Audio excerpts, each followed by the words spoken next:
My name is Abela Redondo Galeana, and I'm here to present to you the progress done so far for Workstream 5 Future Aura Concepts for the Supergen Aura Hub. The title of the presentation is Complementarity Analysis of Wave Wind Farm for Offshore Hydrogen Production. I work as a research fellow at the University of Strathclyde. My name is Abela Redondo Galeana, and I also serve as early career editorial board member of the Journal of Fluids and Structures.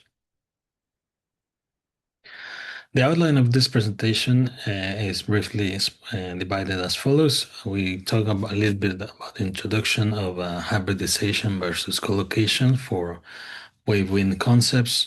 What is the purpose? What we're trying to achieve with this combination of resources? Some of the key design considerations that we've identified, and we talk a little bit about some Metosian conditions, hydrodynamics, wind turbine controller effort, and the hydrogen production before talking about our final reflections. In terms of combination of wave and wind energy,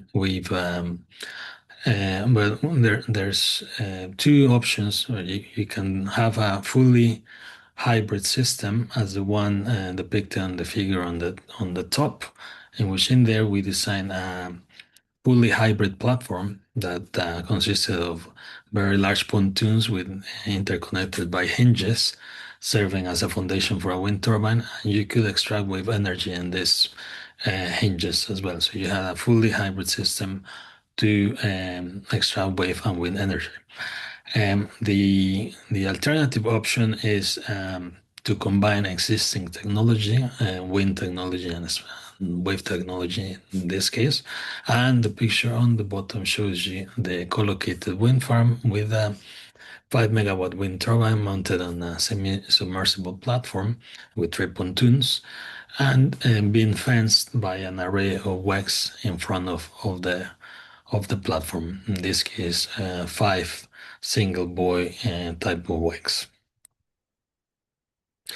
The problem we're trying to address is that the wind intermittency of the wind resource, and in this case, it is a problem for hydrogen production specifically because the hydrogen electrolyzers run in steady state, and they're not very keen to have the power dropping below a certain threshold. In this case, 20% of the rated electrolyzer capacity, that would be 7 MW for this case.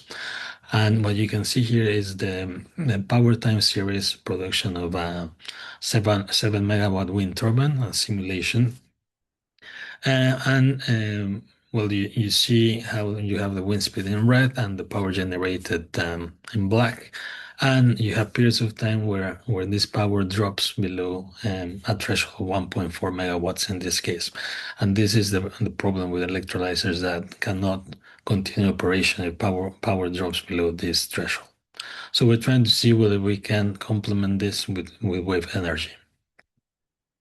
In terms of design metrics that we've identified, we depict here key considerations that need to be considered while designing collocated wave wind farms. We have hydrodynamics, environmental loading, Metosian conditions, environmental aspects, the layout of the farm, power performance metrics, and cost constraints evidently as well.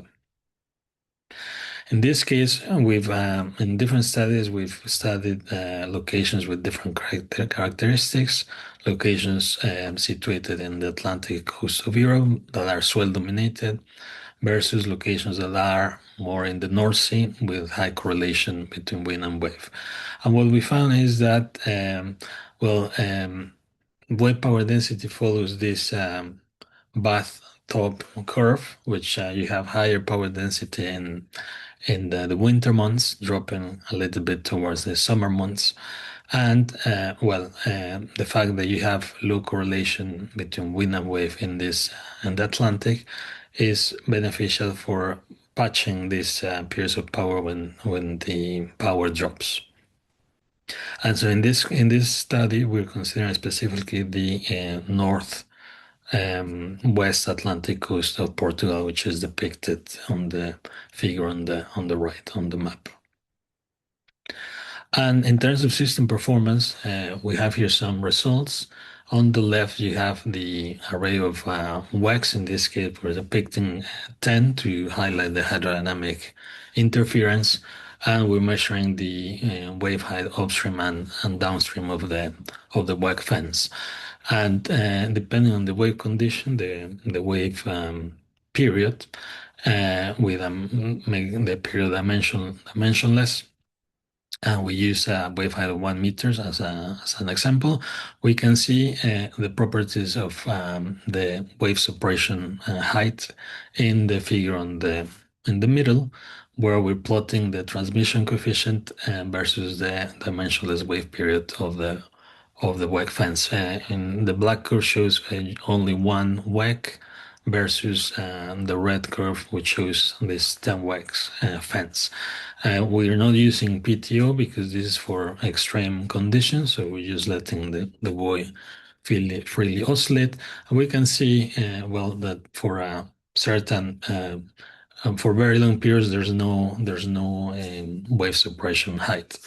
But for shorter periods, there is very characteristic mitigation of wave height, and this is we found beneficial for the wind turbines. Initially, we thought we could improve the quality of power in the wind turbine with this suppression in wave height, but we found that actually wind turbine on the view on the right already does the job with the controller, so the quality of power is ensured by the controller in the turbine.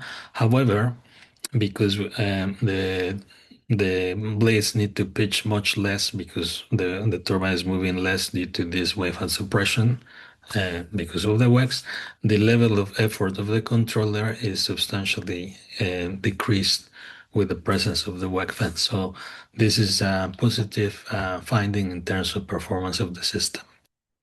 In terms of hydrogen production, we have a numerical model provided by our partners in Newcastle University, which are referenced on the figure on the bottom references here on this slide, and we're able to translate power of the turbine or of the system into hydrogen production in kilograms. And you can see that periods of power where we drop below a certain threshold translate into flat regions of hydrogen production, as you can see on these two figures. And so we specifically analyzed the location in front of the coast of Portugal for 2 months of winter in January and February of 2024. In this example, we can see in the figure on the top figure different power time series for wind, wave, and wind combined. You can see the regions in gray are regions where the wind power drops below our power threshold, in this case 1 megawatt.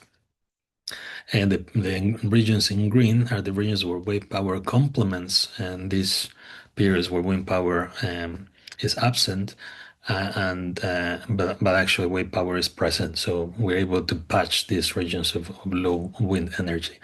On top of that, we also identified regions of where wind and wave coexist when we highlight them in yellow.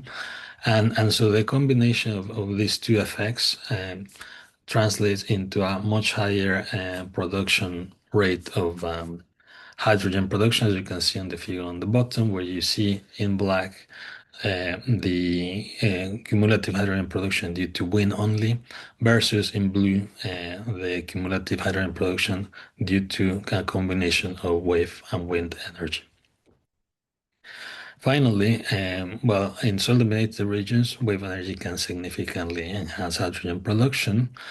We have also the effect of wave height suppression through the presence of the WECs, and we can also decrease the effort of the controller in the wind turbine by decreasing the pitching rate in the turbine due to wave height suppression.